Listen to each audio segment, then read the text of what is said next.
clean out that little chunk of stuff and put that against the fence and cut off this edge right down through here. So let's grab the old shop vac. We'll turn it on with the pendant. That baby's on. Go down through here and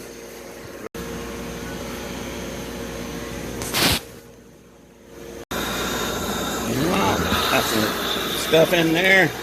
But, you know, when you're doing this barky stuff, you're gonna get stuff all in there. And you know, just clean it up.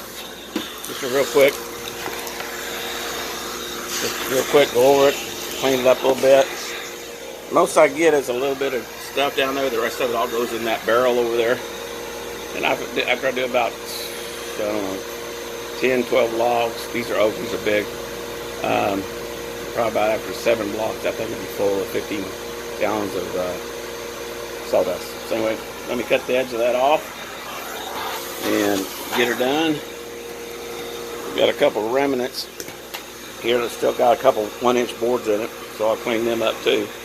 For the biggest part, basically I just look at the most gain out of the wood, where I'm going to get the most, you know, from the saw curve down across through there, kind of like with my fence. I generally cut off of these marked lines. These are 1-inch increments on my deal here.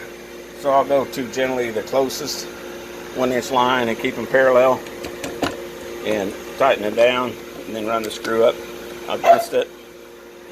Because she's wanting me to play the game with her. I'm not moving fast enough, so let me throw her out a ball. Ball's just kicking in there. Let's send her on her way there. Should be patient for about 4 or 5, 10 minutes maybe, until she gets tired. And then she wants to come out and do it again. Her name is Keister, or Kiwi. We call her Keister because, well, I don't know why. It was kind of a blend off of Kiwi. So we're trying to hang Christmas lights. And the wife said, let's hang Christmas lights. Well, I'm set up. I've got my cord run over there. And she's decided that we don't have enough lights, so she's going after some more strings. And it looks like I'm getting sprinkled on. Let me get these screws run in here. And, you know, just a matter of running 2 screws in there and letting her rip, cut her chip. When you're cutting, you can hear the blade start to sing to you. I'm going to go down there and look at the cut, see how straight it is. Starts wandering, it's time to stop. Start to get the Dremel out, sharpen it. I now have a 2-setter that I can set the teeth. Let me turn this off and bring that back. I generally don't run the board back through the blade. And this guy here, I'm gonna put him back over here on the remnants list, and then send this back home.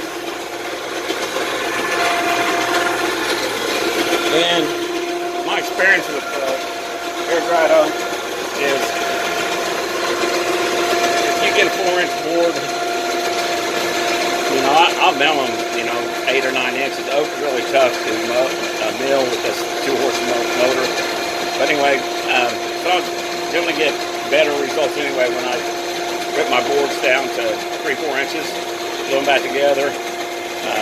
Just the nature of the air drying and not having all the presses and all of the gravity and the cool stuff that you need to get them flat.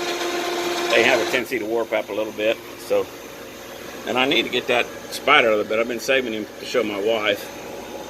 He's a big old brown recluse spider. And anyway, so he's dead. I mean, it's dead. So yeah.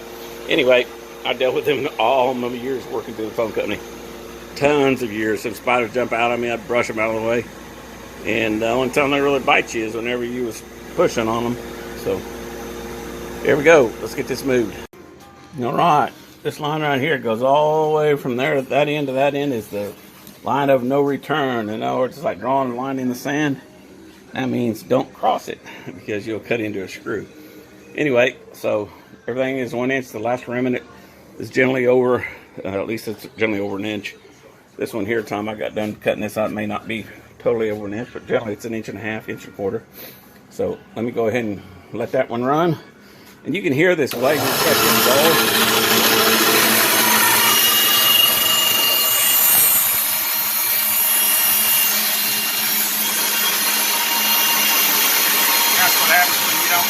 top back. That's vacuum on it. I mean, there's a lot of sawdust going out that tube. That dust up. And I turn it off, and I got to turn it on, and it's got some vacuum in up, so I need to pay attention to what I'm doing. But it does a pretty good job. One time or another, something up.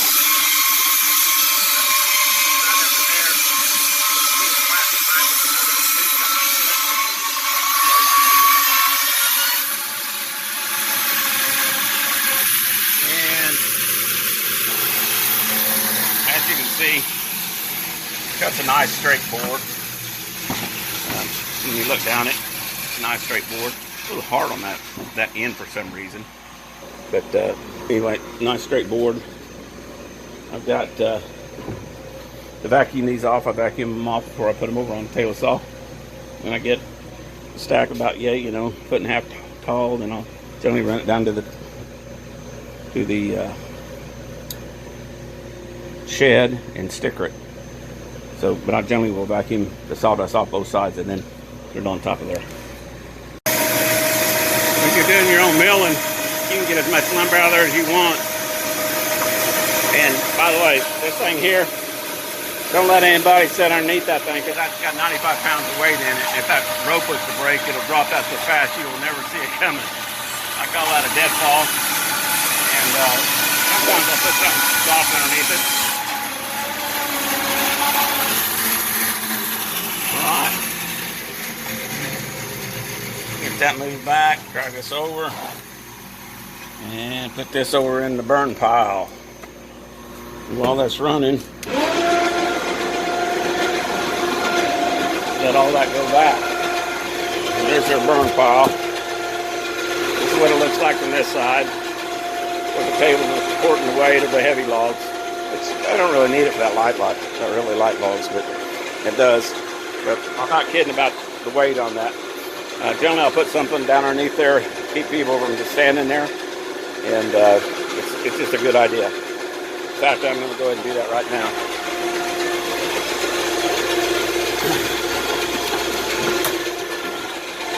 See if it'll stop. Time for me to put this down here. Alright, almost. I'll put that in there next time it comes up, because it will sink in a little bit.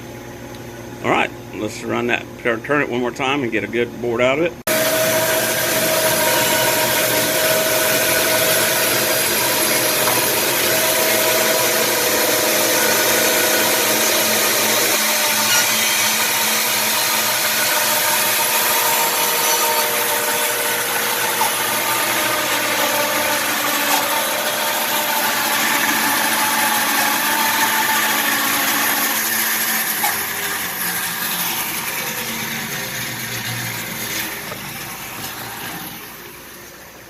Okay.